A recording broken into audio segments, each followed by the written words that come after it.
Hello and welcome to Hawksong Weaving. My name is Took and I am a disabled weaver who teaches adaptive warping methods and also does demonstrations. That's what this week's video is.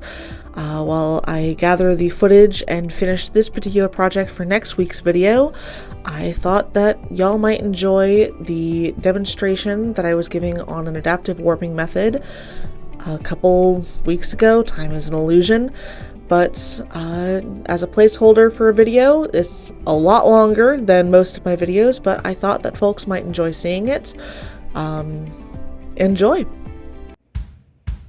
Life takes odd turns, but even tattered and worn yarn still has value. Tired joints and health flares don't have to stop the journey. Welcome to Hawksong Weaving, where all our paths are a little bit warped. My name is Took. I do adaptive warping because I have postural orthostatic tachycardia syndrome. Can you say that again? Postural orthostatic tachycardia syndrome. Okay. The best response I've gotten to me telling someone that was Gesundheit, which, along with other things, because I also have hypermobile Ehlers-Danlos syndrome, but all of that combined means my joints don't work, I deal with chronic pain, and for the POTS, if I stand up or change positions too quickly, heart go burr and vision go gone. If I'm really dehydrated, then I go down. So also I have a very small studio space, and as a beginning weaver, floor looms were not going to work. So I have a shocked cricket, which is a nice little compact loom. This thing is my workhorse. It will not die. But also I found that traditional pegboards were both expensive. They're like $200 each, and very heavy and required both a lot of room that I didn't have. Allergies, not sick. Yeah. A lot of room that I did not have, very heavy and required bending down a lot. So instead I was like, okay, what else can I find that is smaller, compact, light, more affordable? And I came across this accordion coat rack from Amazon for like $8. It's pine. I've added some super glue. It can still go fairly compact fairly quickly. And mostly when it's not in use, it hangs on my wall and I keep my headcloths on it. But it's an absolute beast. It works really well. What came with the shocked loom, and this is not me being like, here, go buy a shocked loom, because they are pricey, but they're still, like, they're little workhorses.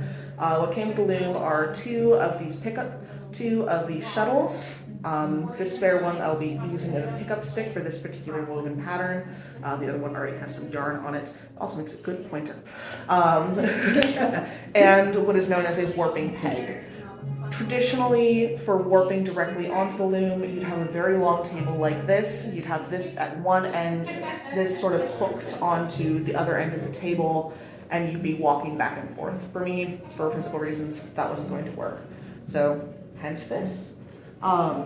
Today I'm going to be warping a scarf. I've got also my very heavy crockery thrift store bowl, which I mostly use as my yarn bowl.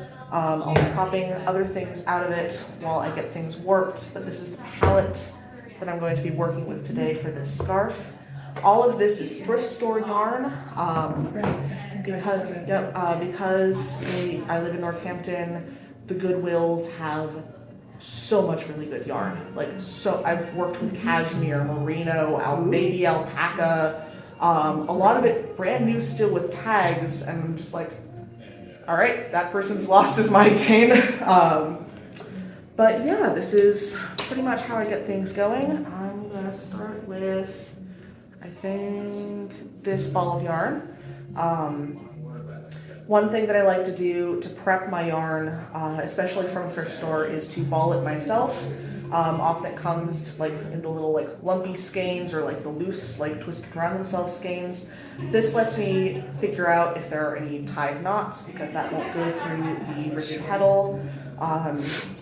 And also like if there's like really thin spots that can break in the warp and it's a pain in the butt to tie, the warp.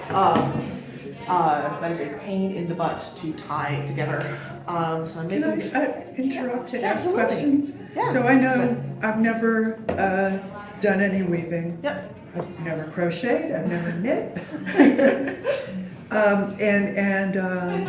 It's like what's warp and what's woof? Yep. So the warp. Is that too basic? No, that's Okay. entirely valid, and thank you for reminding me. The warp is the fabric. It is the threads in a piece of fabric that go horizontally. Vertically. I always get those mixed up. They go up and down, and then the weft is what goes side to side or horizontally. In order to dress your loom, you need to get your warp on it somehow. What I use is a direct-to-loom warping method. Some people will measure their warp on a warping board separate and then transfer it to the loom.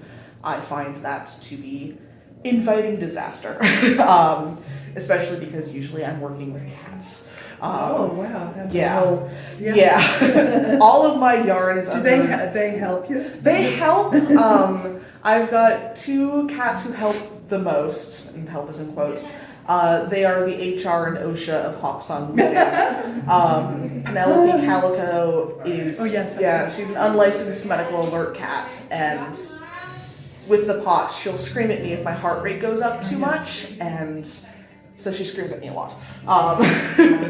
And Hades will just slowly insert himself between me and the project if I'm too hyper focused and I forgot to breathe, because it's really, really meditative. But some basic parts.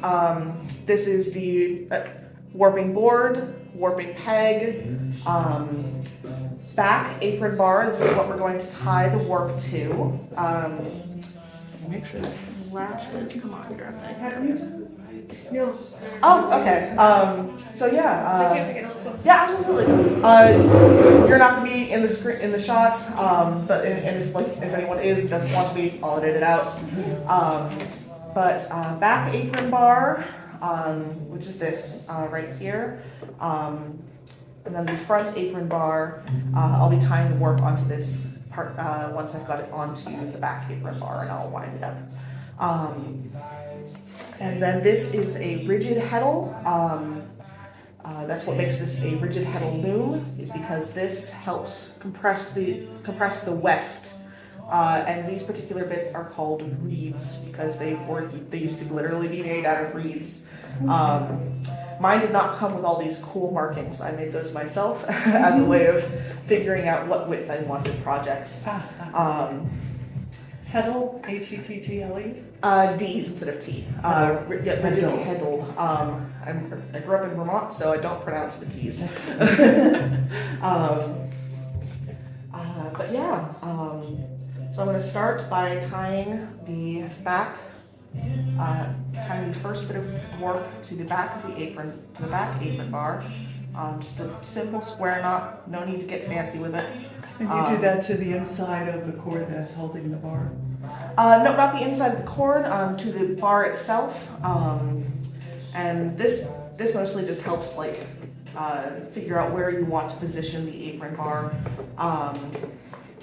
It Also keeps it so that it helps keep it at even, Having those 3 steady. there. Yep. I wonder if I should be on that Yeah, side. if you want to be, yeah, absolutely. It's gonna stop getting as interesting on this end and start being more on this end pretty soon, but wherever you're comfortable. And I forgot my warping hook because I'm dumb. So I'm making do with a bent O-ring. Usually a warping hook looks more like a very long flat crochet hook, but it's flat so it's thin, so like this. This is not what I would recommend. This is adaptive because sigh. But yeah, I'm going to take the warp right here. I'm going to hook it through, and I'm going to be hooking it through the center bit, not through any of the smaller holes, just through that one section of reed. You're going through like about 7 or 8 in, no? That's less important. Like for the size of the scarf, I'm going Oh, by I the see. marks I've made Oh, I on see. the loom itself. Got it, I could start over here and then over here, but there would be a very, very wide scarf. got it, Um, okay. And so I make. Now I know what you. Yep. Is that what you use for more of your shawls? Yep. For the shawls, I go full length, and then I'll make 3 to 2 panels, and I'll sew them together with stitch. So I've got a loop. I'm now going to travel along. This is also where the bold yarn comes in handy because you can just roll around.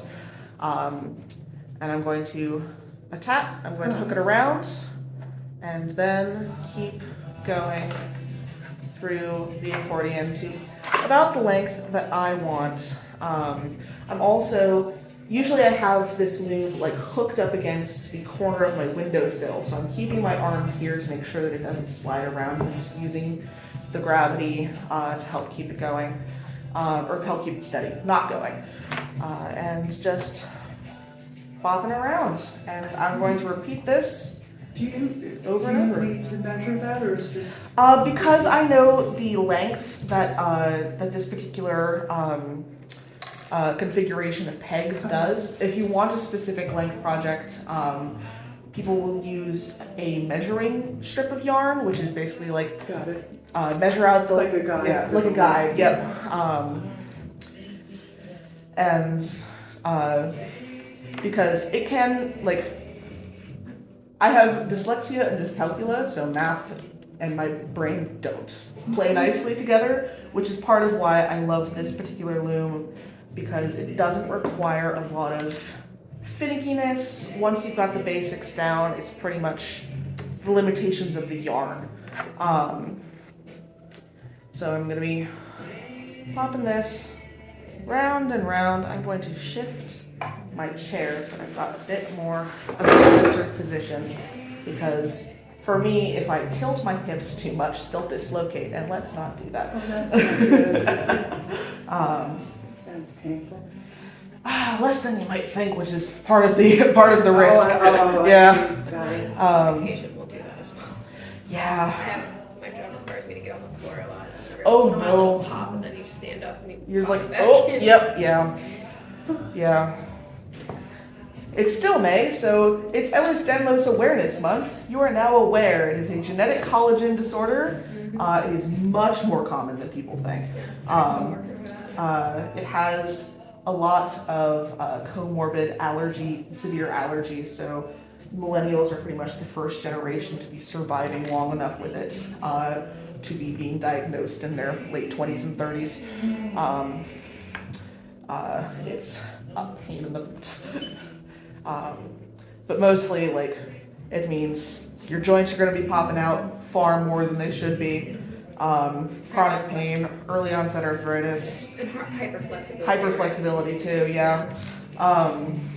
My doctor tried me on a pain medication for arthritis specifically, and I lost the ability to walk while on it because I figured out afterwards that I was using the pain in my knees to figure out whether or not they were hyperextending. It was not fun. And I ended up having to stop laying on it, both because I couldn't walk, but also because I was having an allergic reaction. And let's not. The doctor was like, well, how bad is the allergic reaction? I'm like, bad enough that, like, there's stuff coming out where there shouldn't be. Just no. Yeah, a lot of people with Ehlers-Danlos syndrome also have something called mast cell activation syndrome, which is basically where your allergic reactions go nuts. And I'm allergic to ibuprofen and its derivatives. So I'm on acetaminophen for the rest of my life. But that's part of why I love working with thrift store yarn, is because it's, especially like, I first started out knitting. That was my primary fiber crafting, and it was one of my primary like creative outlets. And when my health really started to decline very quickly, I lost knitting. I can't do it anymore. It's too much tension on my fingers. And it was a capital L loss to the point that my partner was like, what do I need to get you so that you can still craft? Because I used to be able to keep track of how stressed you were based on how many hats you made in a week. And I was like, a loom, but they're expensive. And her response was, you're worth it. My response to that was, and thus Hawksong Weaving was born, because I'm able to do this and not really able to work a 9 to 5. So Good partner. I lucked out with both of them so incredibly much. My other partner, Hannah, is just another gem of a human being, and is happily what she refers to as the booth babe when I do art markets. She'll help me set up and take things down. Whereas Danielle is much more of the technologist and is like, you deserve a decent computer. And I'm like, but those are also expensive. And she's like, but you're still worth it. Cutting this, because I can tell that it's getting too small at the end. Yeah, I'll pick that up in a bit. I don't have to worry about a cat here. So I'm tying it off, again, just a regular little square knot. No need to get fancy with it. And because I want a fairly even tension across this project, I'm using different colors of what are basically the same types of yarn. Based on my experience with the local thrift store yarn, I can tell you that this is a merino from Shelburne Falls. I find a lot of, yeah, absolutely. I find a lot of this in the local thrift stores. Here's another one. Yeah, I was just gonna ask a quick question because I'm seeing that there are like levels, and I don't know if that was intentional. Yep, that is not intentional and will be remedied later on in the weaving process, but later on there's going to be what's called a shed, which is what the shuttle is going to pass through, and that's going to actually create the weaving. Okay. I'm taking it a little bit slower than I would usually do this because this is not ideal. We get to see what you're doing. Yeah. Yeah. Is this more or less complex than the very large looms that would take up a whole room? Less complex. I'm going to be doing a pickup stick pattern, which will add more complexity to this. But for the most part, this is a fairly, because I only have one rigid heddle, you can only have one of these. You can add more if you want to, and create, different weaving patterns. This is also what's called an 8-dent rigid heddle reed, which means that I can get 8 strands of warp per inch. They go up to you can get 12, basically fiber count in sheets. If there's 1,000 fiber counts, there's 1,000 threads per inch. Yeah, those are ridiculous. Those are ridiculous. So they're like those Egyptian. The Egyptian cotton sheets, exactly. Yeah. And part of why they're so expensive is because it takes a lot of skill expertise to spin the cotton that thinly. I fell in love with weaving when in southern Mexico. A bunch of people, using a tree as the partner to the back loom on the ground. Families, whole families. Yep. Beautiful. Yeah. One of the things that I love about weaving is it's meditative, and especially weaving with the thrift store yarn, as I was realizing the levels of oh no, I'm disabled. This is permanent. This isn't something that I'm going to be able to bounce back from.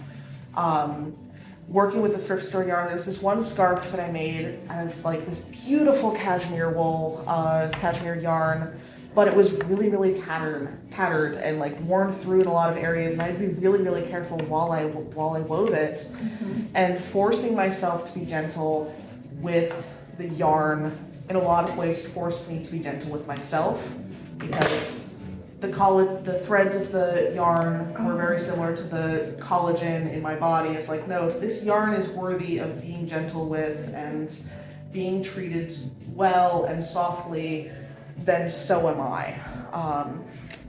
And it was, that scarf was just and that scarf went to someone who was also was purchased by someone who was also chronically ill. And it was just who got it and who understood what that scarf was. This is reminding me of adopting animals from shelters as opposed to buying them, bread. Yep, 100%. And it's part of why, actually that's gonna be better. Hook it on this end, that's gonna help actually. Nope, never mind. Adapting to a new space as well. There we go. It's part of why my cat Penelope will drive me insane. But I'm never ever gonna be too mad at her because I know that most of her fears around my heart rate and stuff is because she went from home to home. She grew up in a hoarding situation, and she's just trying to communicate as best she can. Oh, and that is part of why I don't like. Actually, this is going to work out just perfectly. But this is a ball that I didn't. This is a yarn skein that I didn't ball myself, and that exactly is why.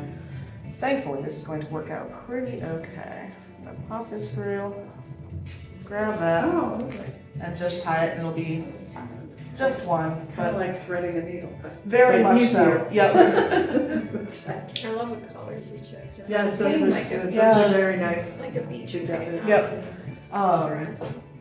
It's one of my favorite things. Again, working with thrift store yarn is I get to just play.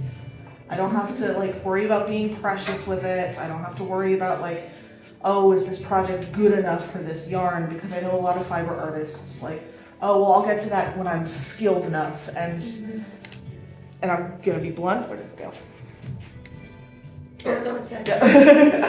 And I'm gonna be blunt. That's why I get as much nice yarn as I do at thrift stores, is because fiber artists will be I'll work on that when I can, when I'm skilled enough for it, and then they pass away from old age and their family doesn't know what to do with all their yarn, and it's really nice yarn, and they just donate it to the thrift store, and then it ends up with artists like me. But it's part of why I offer memorial scarves and blankets for a family of fiber artists who've passed on, but who a good yarn stash will have followed that artist for years.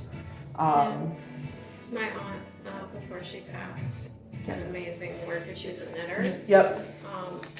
We did end up donating all of her yarn to a thrift store. It's almost like these balls of yarn carry the dreams of the previous companions. Yep. And that's also part of why I like working with thrift store yarn. It's alive in a way that box store yarn just isn't. Even the cheaper acrylics.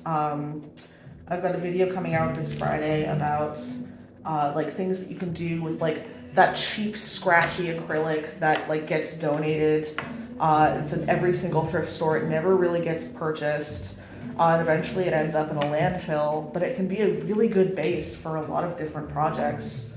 And it's just just because something is scratchy and itchy doesn't mean that it has to be made into a scarf or a blanket. It can be a table runner. It can be so many different things, and especially the old stuff that's yellowed a bit and it's just been battered about by life. It's really, really lovely to sort of mimic the look, if not the feel, of linen. Especially for table linens and stuff. When you get thrift store yarn and it's not labeled, are you able to tell by feel what it's made of? Quite a bit. Have your fingers become that educated? Yep. But also a lot of it is donated with the labels. So I'll get a skein that has the label on it once, and then I'll be able to okay, that, oh gosh, darn it. Yeah, this is why I usually hook it up against my windowsill, but well. But I'll be able to like, okay, this is what this yarn is, and I've seen this label on this yarn before, so even though I don't know what this specific thing is, I'll be able to figure out, okay, this is a merino blend, or okay, this is this, that, or the other thing.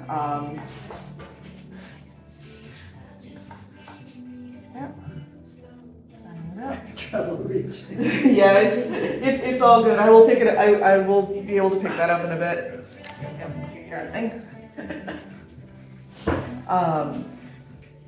But yeah, this is another one that I didn't ball myself, so I'm like suspicious now. Like, all right, what are you going to be Do you doing? need to Usually I prefer to, just so like the Doesn't happen. so I don't have to like be down here. Oh, I've run out of warp thread. Gosh darn it! Now undoing that entire pass. It's more of a like near thing, but it won't actually end up affecting the piece. It just affects the setup. But yeah, it's come on, there we go. There's a good little yarn.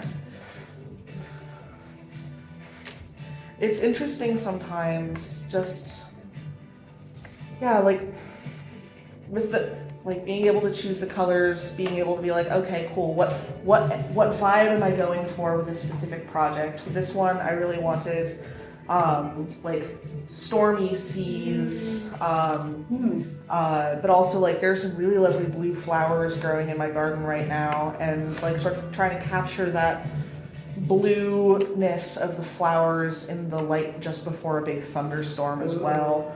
All against the gray. That's a lot to put on a label. Yeah. So which is why my scarves over there, a lot of them will be like stormy sea, and then like inspired by this, because not everyone is like, yes, clearly that is a flower right before a thunderstorm. They're like, let's broaden the horizons a little bit, keep it a little bit more open to interpretation. So what's this going to be when it grows up? A scarf? A scarf, yeah. It's on its way. Yeah, it's getting there. How many hours does it usually take you to make one? I probably won't be able to finish this one today, just because I started it fairly later in the day. But definitely, like, I can get a scarf done in about 3/4 of a day. So like if I start at like 10 o'clock, I can usually get it done by like 6. But that's with a hyper focus and forgetting to eat lunch.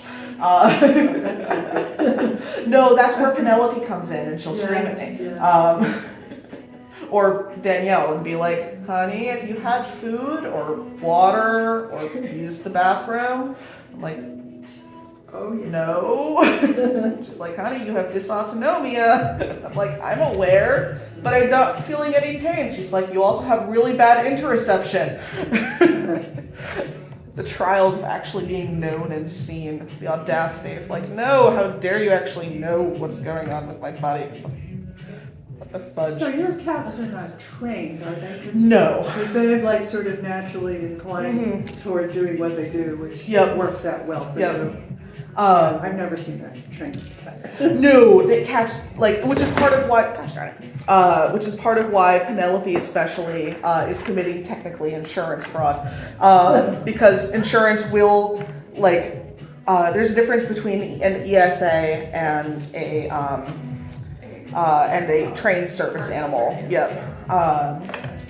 Any animal can be an emotional support, emotional support animal, but Penelope does not have any training. She is just extremely opinionated and happy to scream those opinions at me. Also, what's really interesting is my partner Danielle is trans, and she's trans femme, and I'm trans mask. He's getting chopped off in August. I'm very excited. And she's figured out that Danielle does not do what Penelope asks, and I am more mask of centered, but I do what she tells me eventually because otherwise she screams. And so it's been really gender affirming for a lot of my trans friends of like, oh, your cat is ordering me around. Yay, my gender has been affirmed. And I'm just like, you're welcome. You have now been screamed at and dubbed masculine. Because she's not being a misogynistic, like, pick-me. She doesn't want, like, she's not like, oh, pay attention to me because, she's, like, less worthy. It's a misogynistic, you will do as I tell you because you are masculine. And therefore, you do what I tell you. Because I also have Hades Himbo, and he's originally actually how I got Penelope, as I was I originally had Persephone, who was adopted for like free shelter cat day. She was black, she was older, she was a long coat, she wasn't going to get adopted, and she was free that day. Because like black cats, older cats, long coats, they don't get adopted because and like a few years after I got Persephone, I got sort of forcibly given the runt of a friend's litter, and he was this tiny little scrap of brown fur, and I don't know if either of you are familiar with the story of Hades and Persephone. Yeah. And I was thinking about the names you. I was like, oh, he's a tiny little scrap of brown fur, and she's a big, elegant goth floof. I'll name him Hades. It'll be hilarious. Except for I didn't realize that his father was the Maine Coon mixed tomcat that had been running around town all summer. So he kept growing, and growing, and growing, and he worshipped the ground she walked on. He adored her, and she was not happy with me for bringing home this little scrap of fur that kept getting bigger and like kept wandering around and making like moon eyes at her. But she unfortunately was the type of old dame who would not have thanked me for prolonging her life, and she got elderly cat levels of just like, I'm ready to go, let me go. And I'm like, fine. But Hades was 6 months old at that point, and I had to go back to work, and he wasn't going to be okay on his own. So I posted in a Facebook rehoming group, Teenage Himbo Maine Coon Mix seeks dominant female cat to bash him on the head on a regular basis. And then an hour later, someone posted, Diva Calico seeks family where she is boss or only cat will chew on your wires when she's annoyed with you, which is often. We're only giving her up because she's starting to go after, gosh darn it, because she's starting to go after our infant. Oh well. Here we go. I can see why you like to. Yeah, this is part of why I like to ball my own yarn. None of these scraps will go to waste. I have a scented scrappy sachet line that I turn things into. I think I saw it on your website. Yep. But yeah, and then Penelope came home, and she's been beating Hades up ever since, and he adores her for it. And then she started screaming at me, and It's a happy family. It's a happy family. And then we also got Danielle, a kitten who is named Belith, which is the name of a demon with a cat head who teaches people math. Is that from like a Neil Gaiman book or? No, from the like OG demonology from like the 15th century. Okay. People often also ask, there's a TikTok series called Hell's Bells, and one of the characters is named Beleth. And I really recommend it. The author is coming out with an actual like book later on about the characters, which I'm really excited about. And Belith is from another rehoming group. Basically, it's like goth sapphic marshmallow seeks ESA cat. Cat will have landed in clover and be adored until the end of their days. And then Belith arrived, and we were told that she was a year and a half. And I understand why her previous humans did not disclose her age, because if you mention that you have a kitten in one of those groups, it's like blood in the water and everyone's a shark. Wow. Yeah. But there's no way that cat was more than 8 months old. So, and she's also starting to beat up Hades, and he's just happier that way. Just like, all right, fine, cool, you're fine. Is it like that they have a hierarchy? Very much and so. They understand, you know, well, this is the boss, and I'm the assistant. Yep, 100%. I have 3 females, and they are all very much like, there's a tier. Yes. The tier. Yep. Tier system. Well, like, Hades went from his mom to Persephone to Penelope. He's never not been bossed around by a lady cat. And I think if that stopped for him, he would be deeply upset and confused. It calms him down. Yes. Yeah. He needs to be bopped about the head, or else he gets put in his place. Yes, precisely. And he's fully capable of defending himself. He just chooses not to. Like, he's also, like, Maine Coons and Maine Coon mixes are either the smartest cats on the planet or the dumbest cats on the planet. There is no in between. For those, like, specifically, like, pretty much all the females are incredibly smart. With the males, it's a 50-50 shot. The males tend to be pretty chill. Yeah. Yep. My friend had a mix who literally the dog would scruff it and drag it across the floor and just lay there. Yep. Yeah. It's like, I'm being taken care of. Yep. Yeah, and Hades is just, he is one of the dumb ones. To the point, like, when we get mice in the basement, I let the landlords know. Not because I'm worried for the mice, but because if a mouse actually entered the apartment, so far they've been intelligent enough not to, the lady cats would destroy all of our stuff and actually catch the mouse. Yeah. Hades would run into a wall and give himself a concussion. I have video of him as a kitten just trying to attack and eat my couch. And he was about this, like, smaller than this at the time. And I'm just like, okay, I got a dumb one. That's fine.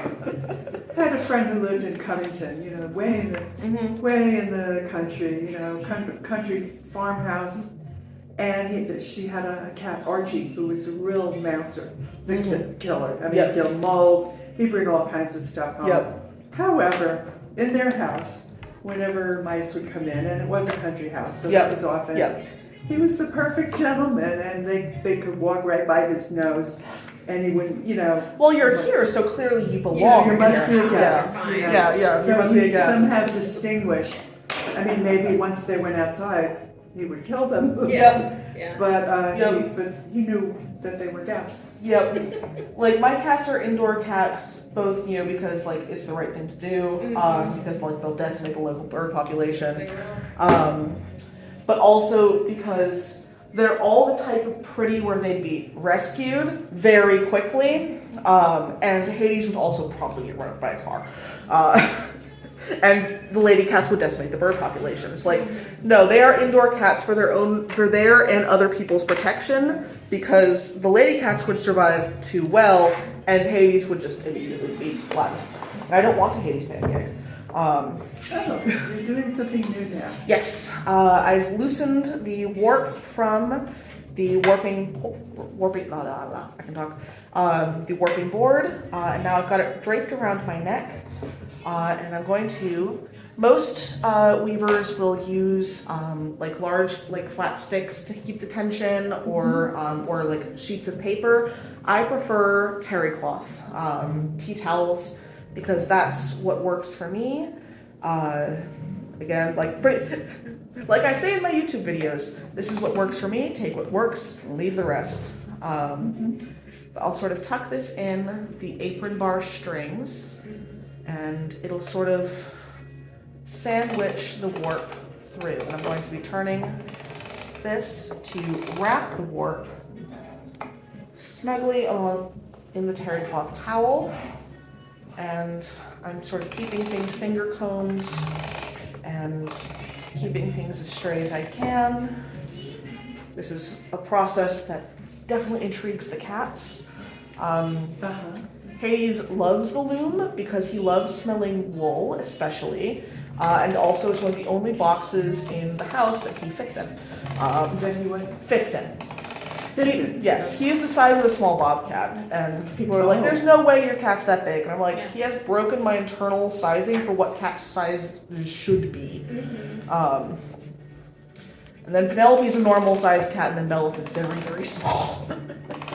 I'm not being too worried about the yarn fibers crossing each other.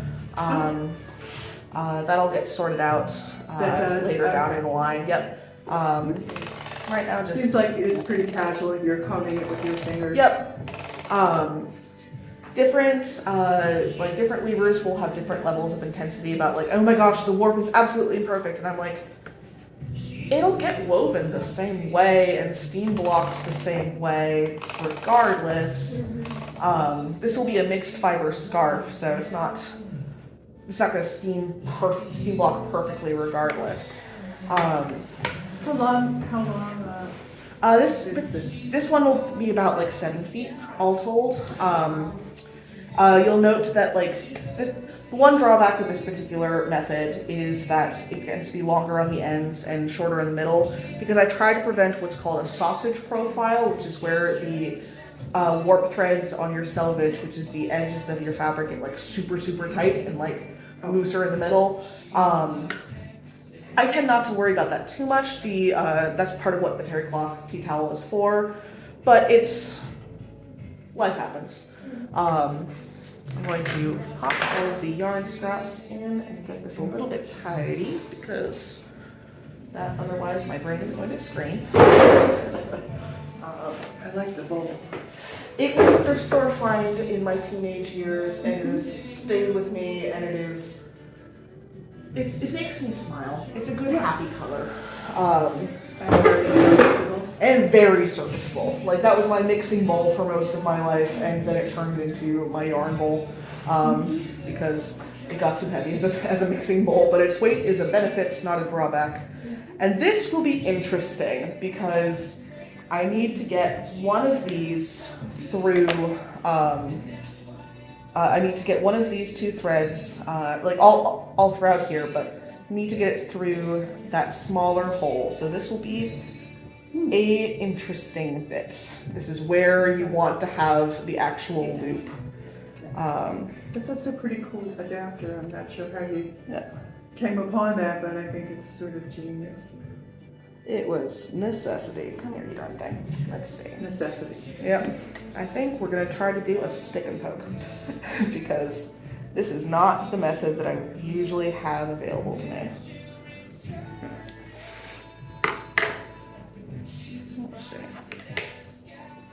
Honestly, I wonder if they have a needle here, because this is going to be interesting. I'm very mad at myself that I forgot the loop.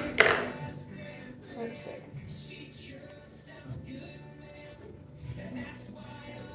There we go. Yeah. All right, it'll just be a bit more persnickety. If you forget your warping hook, if you also have like a yarn needle or a darning needle, that might also work. As I'm going through here, I'm being careful to keep the left-hand side yarn on the back here down, and I'm only hooking the right-hand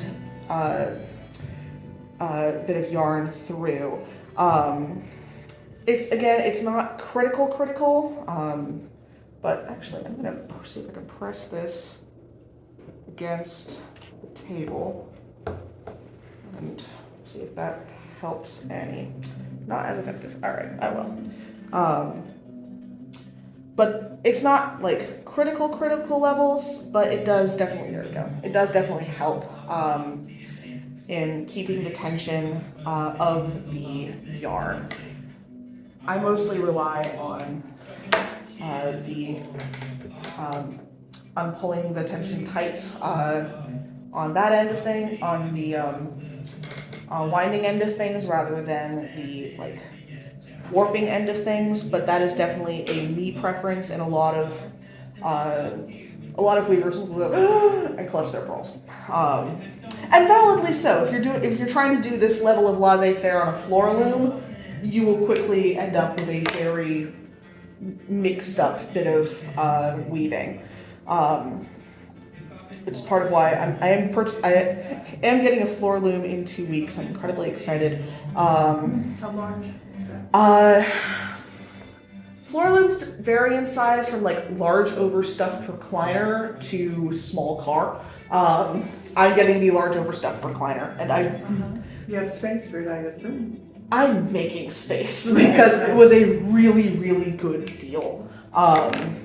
An older gentleman was at the yet another queer pop-up market where I was vending last weekend, and I was talking about how my partner's cousins are destashing their yarn and are finding it a lot easier to do giving it to me, knowing that it's going to be going to like a really good home and like going to be loved. And he then like looked at my work and looked at me pretty consideringly. Is like, "Do you know anyone who's interested in a floor loom?" And I'm like, "Depending on the price, me." And I'm not going to let him know that he's voluntarily being a victim of highway robbery. Because I'm pretty sure he does know on some level, but he's offering a Clement floor loom, 4 harness, so like 4 of these, for $500. Wow. And it's, I mean, I don't know what the market is, but that sounds like a wow. This particular loom, I've seen it sold in other places for about $5,000. Yeah, like this I loom. think he likes you. You know, he likes what you do. Yep. So there you Yeah, and I'm incredibly like we talked and like nailed out like a payment plan and stuff. I think he's happy to see because like this is going to the Clement loom is going to be my forever loom. Like I'm still to have a good home. 100%. And he gave you the friend price. Yep. And is it one where you can still sit and do all of it? Yep. I'm gonna have to work and figure out, okay, how do I get my how do I do the adaptive warping on this much larger loom? So like I've got a couple of YouTube videos planned for that specifically. It's like, okay, how am I going to do this? But also like worst case scenario, like that loom will be for larger projects. So I'm going to be able to, it usually goes a lot quicker when I have the proper tool, just a heads up.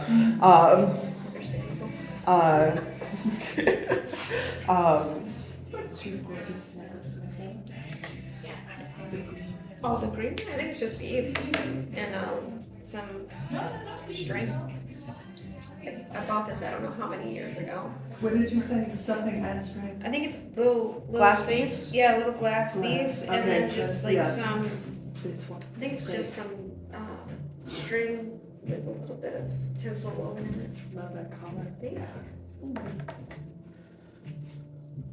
I need to stand up. Yeah, have that. This has been a lot of sitting, and this is going to take a while. So yeah, feel free What to. kind of products can you do on a larger loom? Rugs, shawls where I don't have to spend hours sewing them together. I'm gonna look at your work. Yeah, absolutely. Shawls that I don't have to spend hours sewing them on the kitchen table. But also just I can do scarves on it as well. I probably won't because I genuinely like this little loom for scarves. But also just bulk fabric, for lack of a better term. I also make a lot of bags. Yeah, your little bags and. Yep. So being able to just go large piece of fabric instead of sewing together the panels. So it's definitely just it opens up a lot of other options. Come on, I'm getting the hang of this. Haha! You can't defeat me. Do not try. As I say, as you defeat me. But yeah, it's Wonderful pieces. Thank you. You have folks hand wash their the work? Some of them are, some of them aren't.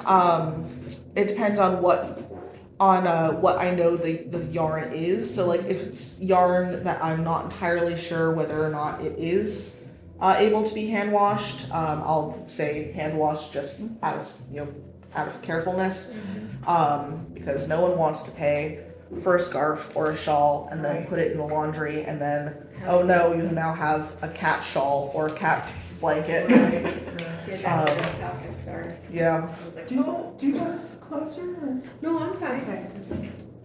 Yeah. I'm standing. I'm still standing better than ever did.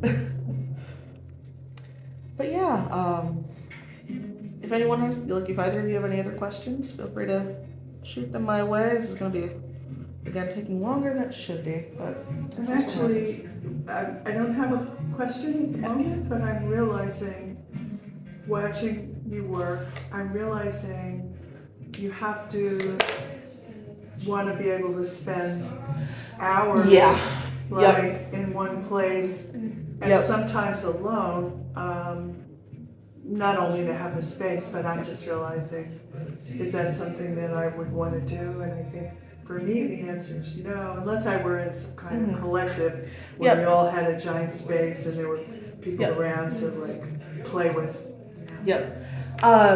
Where I have my studio in my apartment is a very central area, so like my partner Danielle will stop by, and like I've got a trunk that I keep my yarn in that she'll sit on and like sit and chat and because she gets bored at work too and she works from home. If you want to be on this side, you may see, I don't know which side you can see more on, but. That's okay, I can move over if I'm not happy. Because I'm Thank you, standing, though. so. She's not an artist. She works in IT, so she's in her office, sort of like. I joke that she prevents the robot apocalypse by controlling the warehouse robots. This is not the tool that I should be using. For the adaptive warping demo, I forgot my warping hook. Well, so what do you need? Something like a crochet hook? It's a very long, skinny crochet hook. I'm making do, and I'm adapting with a bent keyring. And I respect that. I think that's like, isn't that like totally appropriate? You know? I'm wondering if I look in here what I might find, because we all do that stuff. It happens. Thinking a pen spring might be longer if you undid it. I don't know. It'll do for now. Yeah, this is. But yeah. So like there definitely are weaving studio spaces and art studio spaces in the area. Also, just doing this at the library would be a lot of fun. I think it's like you've got people stopping by asking questions. For me, like I started this at a point where my cardiologist said I was not allowed to drive. Yeah, part of why I do the adaptive warping methods is because I have postural orthostatic tachycardia syndrome, which means when I change positions too quickly, my vision can go or depending on how badly hydrated I am, I can pass out. And that was a fear at the wheel, which I entirely understand, but like it made things hard. So like while I'm doing this at home, usually like I might have a podcast on. I watch a lot of like food YouTube and get like ideas for cooking. I subscribe to Dropout, which is Yes, I do too. Hey! It's like you look like someone who subscribes to Dropout. It's a group of comedians in LA that have like a sort of their own subscription service, and they also do like a lot of like Dungeons and Dragons content that's like just really like professional storytellers telling a story that is just phenomenal. So I watch a lot of that, watch and listen to a lot of that while I'm weaving. Or if I'm in like a specific mood, I've got a series of playlists. Come here, you little so-and-so. They just finished junior year. I know. I'm also at a point in my life where I'm like, I don't need more emotional pain, and Brennan and Abria do emotional pain too well. The reason I subscribed was because I saw on YouTube the first episode of The Burrow, and I was like, yep. This needs to be a thing. Yep. Yeah. Well, and you'll find as you get older that just pure silence is enough. Yep. I used to have the radio on all the time, and now I don't really care. Yep. And like I'm definitely Comfortable with my thoughts. Whereas I'm at a point in my life where I'm like, if I'm left alone with my thoughts, they'll get me. Well, there is that too, depending on what's going on in your life. For sure. There are times when I just don't want to be alone in the room that is my brain. You know, things happen that I don't I feel because when I went to college, I felt working in the studio with the other artists, I was a little more productive than working at home. Mm-hmm. Maybe there's a hive mind thing that is like, but you're also like weaving minds, you know, sort of silently. Yep. So there are times when I really have to listen to stuff or watch stuff, and then when I turn it off, it's like an adjustment. Yeah. Like, oh, it's me. It's just me. I'm still here, you know, and then it's okay. Yeah, absolutely. So you're still in the setting up process. Yep. Before this, I was measuring the warp on my handy dandy coat rack, which is what I use instead of. I love that idea. Yeah, it's more affordable than a traditional pegboard, and I don't have to bend over, and I don't have to like move the warp to the loom, and it's just a lot easier. It's also like my studio space is pretty small. You're so inventive. And it's just, it works better for my space. I say my studio space is quite small. I'm getting a floor loom in 2 weeks, which I'm very excited about. It's a Clement 4 harness loom. So where are you going to put that? I will make it fit. Because I had somebody had lost their sister and she had 3 of them. And she didn't know what to do with them. Yep. Oh my goodness. And she said, "You want one of these?" And I said, "No." Inside my heart was screaming, "Yes, yes, yes." Yeah, no, this is like once in a lifetime deal. I'm getting it for $500. It's the new best friend discount. Yeah. Well, like the gentleman who's selling it to me, we sat and like sort of had tea, like we were ironing out like the payment plan. He's like, "This is probably excessive. You definitely seem trustworthy."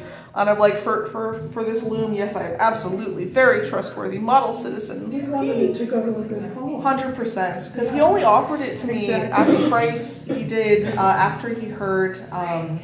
My partner's cousins are like lifelong crafters and donated a lot of the yarn for the shawls and other scarves over there.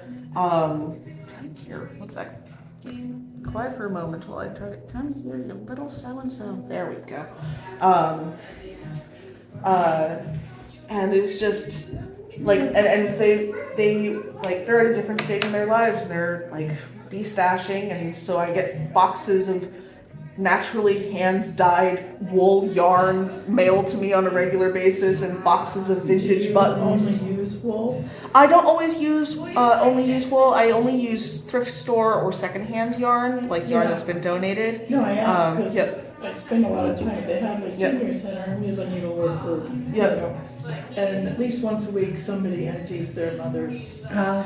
And you know, so. Yep. We're all like, Absolutely. Like I've got a video coming out on my YouTube channel. I think your work is amazing, Tuck, and it's so generous of your sharing this. I've got my own health issue, and I'm if you need to head, absolutely, there's no shame in that. 100%. Thank you so much. It's been really amazing to watch you work. Absolutely, and if you're interested you're interested in YouTube, Oh, there's yeah. YouTube. Yep, I make YouTube videos about Is this. it under your name? Hawksong Weaving. Oh, Yep. got it, okay. Love seeing your work too. Fair in the fall. Yep. Yep. You Yep. guys should see her work as well. It's over here. Thank you. Thank you. Yeah, absolutely. Not that I ever have woven other than slices in a cardboard, you know, Yep. in elementary school. It's under Hawksong. Yep. Hawksong Weaving. Found it.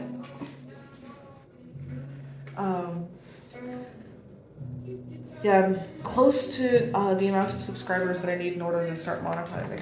Which I am very excited about. subscribed now. Woot!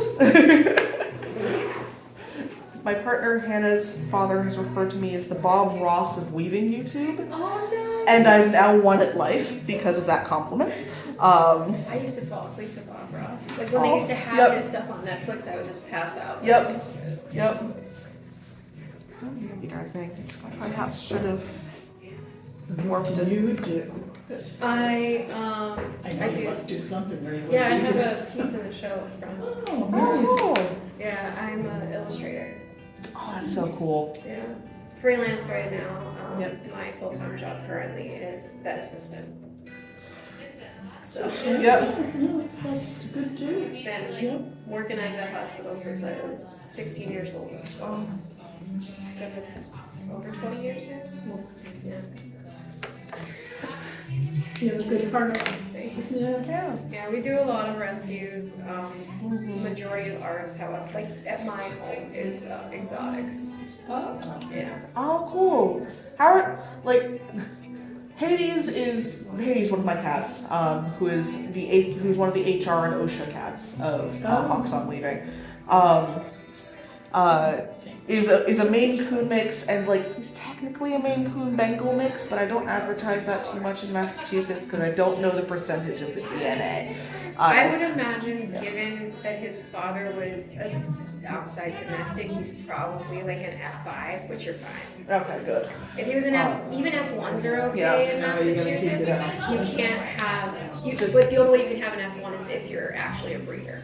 Okay. You can't have, Yeah. you can't own a serval in Massachusetts as much as I would. Yeah.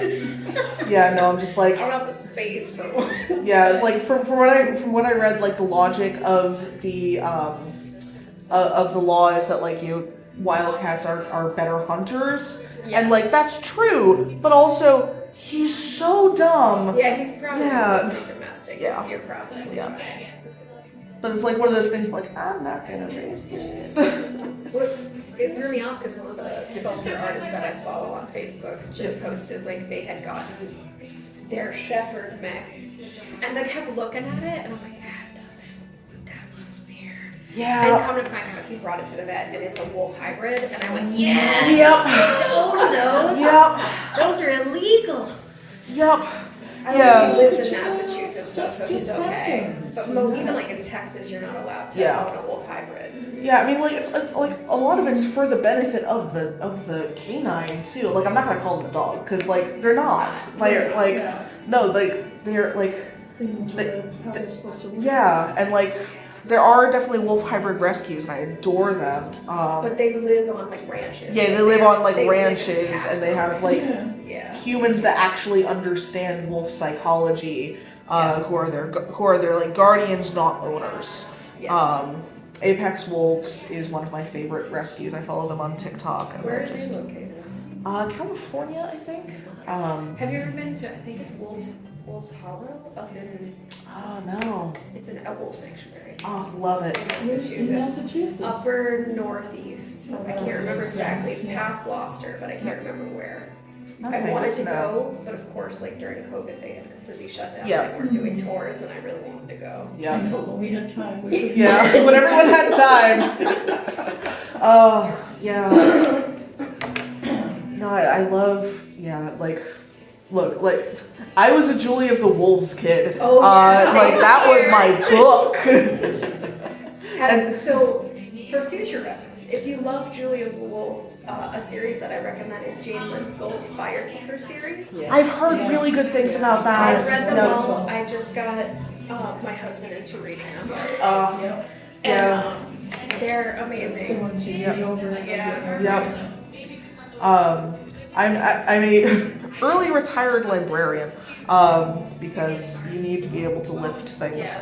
and have functioning joints in order to be a librarian. Also, you need a level of social skills and ability to put up with nonsense from board members that I just did not have.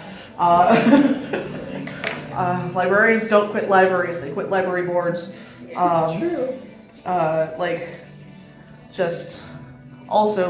I love libraries. I think they serve a very important function in today's society. I wish that guidance counselors would stop seeing undiagnosed autistic girls and be like, oh, you like reading? You should be a librarian. It's a guaranteed job. No, it's not.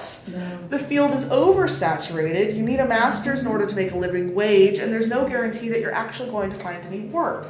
If you do find work, it's going to be And part of the library. reason it's oversaturated is for a while there, every library and every school system had to have a bona fide Yep. librarian. Yep. And then they couldn't changed the pay them, legislation. So they Yep. said, oh, never mind. Yep. So you had all these people put themselves through library science. Yep. And they're, yeah. Yep. And those degrees are not No, not and cheap. Reduced hours. Yep. in all the Reduced libraries. hours and just and also just like in order to get a job you need connections, and if you don't have connections, Someone has to die. yeah, pretty much. It's like Yeah. exercise science, someone has to pass Yeah. away before you can get a slot. Yep. Yeah. Yeah, it's essentially like tenure. It's like once you're in, but in order to get in, Yeah. And physically you Yeah. can do it Yep. forever because you're sitting in a chair for the most part. Yeah, except You can Except get when it. you- yeah. Yes. Yeah, but You even don't have to yeah. be sitting in a chair, but. Yeah. Now I've got it all through the rigid heddle reeds. I've got one thread through the long skinny bits, one thread through the eye of the reed. I'm now going to slightly loosen this so that I can get it attached to the front apron bar. I tied it to the back apron bar beforehand, and I'm going to unravel this, get this up into position. What kind of loom is this? This is a shocked cricket. It is a little workhorse. I love this thing so much.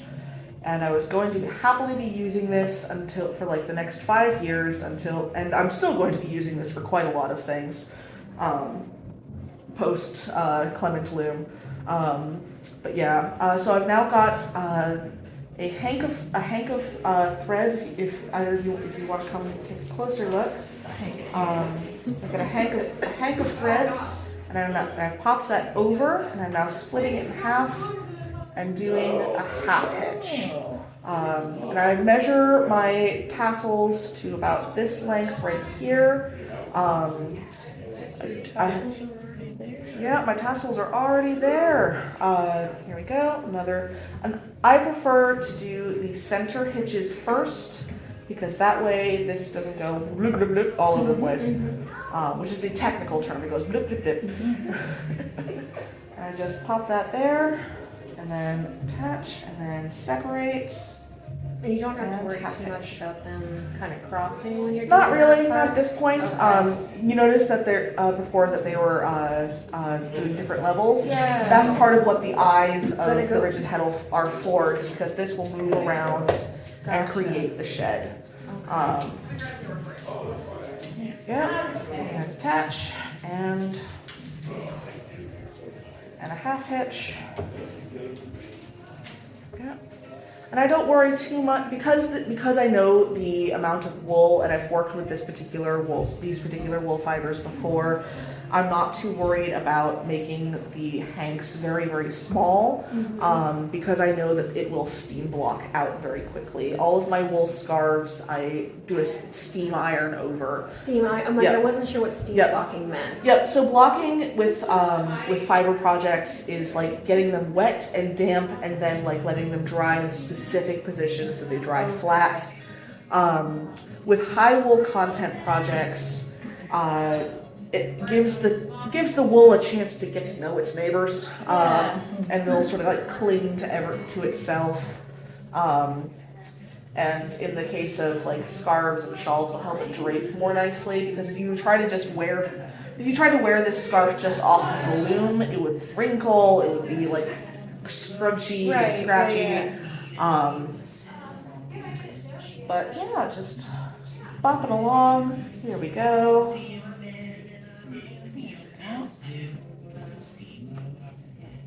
And don't worry about like any like shots will be if anyone like I think I've angled the camera, but that's no one will be in anything that they don't want to I didn't be. even think about it.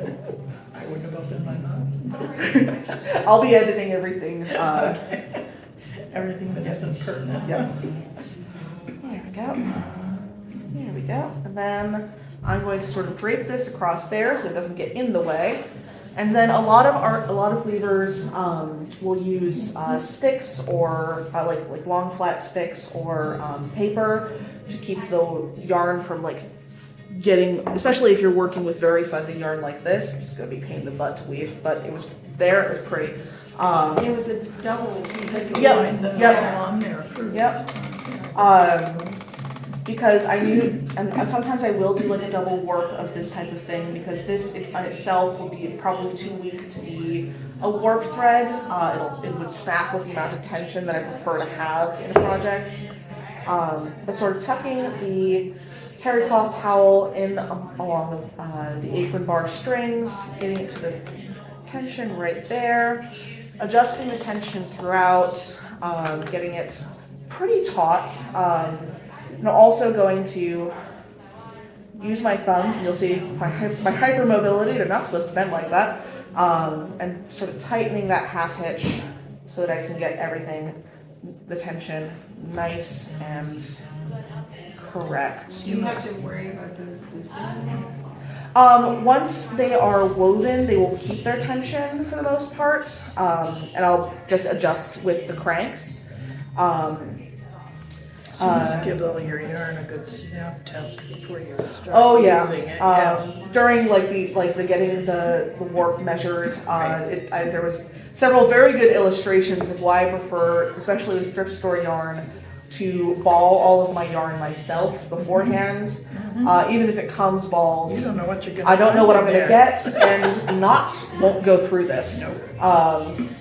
But like with this particular warping process, like you can see this longer on these ends. I'll usually give a snip, pop that in there. All the rest of this will get used in other projects. Just tidy things up a little bit, but not be too precious about it. That'll get sort of tucked in there. And now that this is all done, during like the actual like warping, I can't really step away. Now that it's on there, I could pop this up, go do something else, make dinner, get a piece of plastic out of Penelope's mouth. I love her so much, but I'm never gonna get another calico ever again. I've always had dilutes. Yep. They're a little better, but they can be just as much. Like, it's the tortitude, and it's the orange cat's stubbornness, and it's the fact that she's always right. It's like, I could deal with it if she was stubborn and an idiot, but the fact that she's stubborn and correct is deeply annoying. Just like, honey, no one likes a know-it-all. Believe me, I went through school being told that multiple times. But yeah, and now I've got this already. These are my shuttles, and these will be passing back and forth through. This is a alpaca blend that I got from a thrift store. If I really want to give that a feel, it's so soft. Nice. This scarf will be based on just your experience. I know this is a mohair blend. These are merino blends. This is a wool cotton blend. So this will be all sorts of fibers, and just from sheer practice, I know what each of these are. And I'm actually going to set this particular project up for a pickup stick pattern, which is one of the ways to make your projects a little more complex when you're using a simple loom. So I'm going to take my rigid heddle and I'm going to put it in the down position. You'll see that like these are crossed, they're not entirely perfect. I only really focus on what's here. That'll steam block out down the line. I'm going to take, this is a shuttle, but I'm using it as a pickup stick. And now that this is in the down position, I'm going to go up, down, up, down, up, down, all the way across. Make sure that I'm getting this onto the right ones.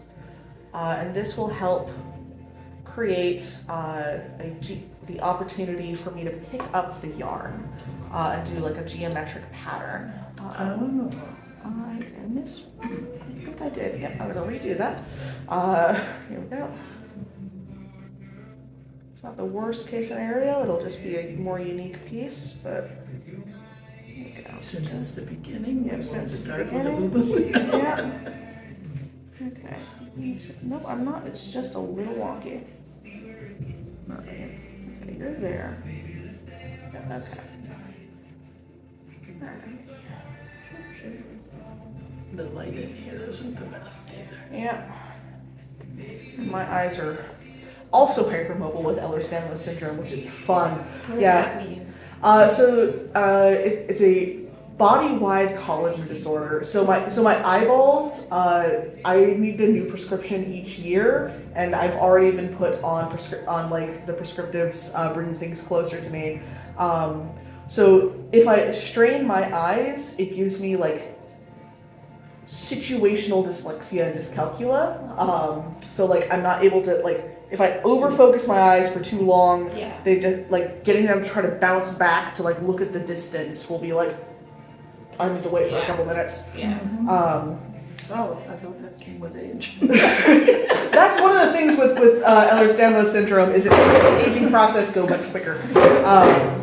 But now that I got it all worked, I will shift my chair back, hook the loom onto the edge of the table, and start weaving. Figure out where this yarn went. Come here, you. Come on. I hooked you so that you wouldn't unravel, but you need to unravel when I tell you to. There we go. And start. For this type of project, I like to start in the upright position. So the positions are neutral, upright, and down. And if you keep the yarn in an upright or a down position for too long, it can stretch the yarn out in some funny ways. So that's why every time you take a break, you want to return to a neutral position. And I'm tamping it down. This is one of the benefits of a rigid pedal is I can just squish the yarn down to where I want it. And then pop things, keep going. And then with this rigid pedal pattern, it's too normal, or too neutral, which is how the pattern would read. And then I'm pushing the pickup stick up, and that'll raise up some of the bottom warp threads so that I can get those threads picked up, hence pickup pattern. Pop that down, tap back, push the pickup stick back, and then keep going. And this is also very thin thread, so I've doubled it up so that I don't have a disproportionate weave. And the tension on the sides, if you turn your corner, is just learned, right? Yep, you want to pinch, like it's here, I'm going to pinch 45-degree angle, then tap down. One of the things that I get regularly complimented on by other weavers is my selvages, which is this tension, tension on this end. It's good to have that built in as you're learning to weave. It's like, nope, pinch 45 degrees, then tamp down. And you can see that some of the warp threads are being picked up on this side. And it's so much fun, it's so satisfying to just get that pattern in. And then it's also a reversible geometric pattern. I'm not going to try to flip this over, but there are some pieces over there that have this particular woven pattern. Because on the other side of this, the threads the warp threads are the ones that are picked up, but on the other side, it's the weft threads, which are these threads. So it'll be quite pretty. And this is my favorite pickup stick pattern to weave, and it's just, it works together so quickly. It's an absolute dream. And also once, again, dyslexia and dyscalculia, and now that I know it, I'm never going to forget it, so I don't have to go, which letter is in which direction for this particular pattern. They're flipping around, which is very annoying, and another one of the reasons I'm a retired librarian. But yeah, and I can just sit. For my particular body, because I've got hypermobile Ehlers-Danlos syndrome, I like to square my hips, because if I tilt from either side to side, they'll dislocate, and that's not fun. Also make sure that my knees are good and my feet are flat on the ground, because I've tried like doing weird things with my feet throughout weaving, and that's part of why I have knee brace. Because, I have a tendency yep. to go into weird postures when I'm knitting. So Yeah. the shoe on. Yeah. Because Husband sometimes when you do it, I'm like, painting. It's like I'm painting, I'm weaving. It's like, don't you contort yourself into a pretzel while doing this? Isn't that what everyone does? Yeah. No, apparently. I was talking to my partner Danielle about like, oh, you always like, it's like, you always change. Oh, there was a misplaced one on my end. Here we go, going back through, because I did not do the pickup stick. Here we go. And it's not the end of the world, but it's one of the things that I try to fix. It's like, why? It's like, she's like, why do you always move the rear view mirror of the car? And I'm like, because I actually have posture while I drive. And she's like, you don't have posture, you stack your joints. I'm like, you're right, I do stack my joints. Okay. She's like, I have good posture while I drive, I just don't need to sit a certain way or I'll dislocate something while doing it. Yeah, who are they making cars for these days? I don't know. Not me, that's for sure. Yeah. Up here too short, most cars. My head doesn't hit the back of the. I know, I'm looking at this child in a car seat, and she's only 2, and her knees are absolutely almost hitting her chin. And I said, don't you need a bigger one? He said, no, we have to keep them backwards till they're 4. Yeah. Well, Not if the child is the size of a. I know, I Yeah. have a friend who's I think- 4'9", and she I drives. thought that this they had made it now where it's how tall they are, but I guess so, not. yeah. Because I thought, wow, that's gotta be all the little. Tightening things up a little bit, getting the. The apps There we go. is And then as I get this, until the tassels are like more fully enclosed in the terry cloth, I'm a little careful because otherwise they can tighten at weird angles, and it's not fun to have to stop weaving because a tassel thread has gone completely haywire. But I have But yeah, and then just keep popping along, and that's the adaptive warping. There you go, slide up. What time is that? Completely lost track of time. Sorry. I didn't know, I didn't, that's all, halfway through almost, so. Almost 2:30. Okay. Yeah, I'm gonna be weaving here until 3. If folks have any other questions, I'm happy to answer them. No, you're smart, you know, you talk about orphan yarn or whatever, but when you look at the scarves, it looks like you chose so carefully and you chose such an elegant yarn, you know? That's You know, it's one of the it's best. amazing. Yeah, I wouldn't be able to do this if I didn't live where I do. Like the yarn shelters, the thrift stores are overflowing, and I love working like I don't want to buy box store yarn. It's not alive. It's not. Yeah. Do you ever do commissioned work? Absolutely. I do like I had one guy who's like, would you spin and then weave my dog's fur? And I'm like, I'm not willing to spin it because I have allergies, but I'm willing to pop a Benadryl and weave it once you get it spun. But like, yeah, no, like I definitely like, I need to figure out a better way to offer commissions on my website. But like I offer memorial scarves, memorial blankets, because often like the crafters who pass on, like their yarn ends up with me regardless. You might as well get a nice memorial scarf and blanket out of it. But also just like if folks want like a specific color or specific palette. One of the bags that I'm starting to offer, you mentioned painting. I'm like, I'm happy to do like a commissioned paintbrush bag or anything along those lines. Like I was making these bags in these really like odd sizings because like usually my bags are for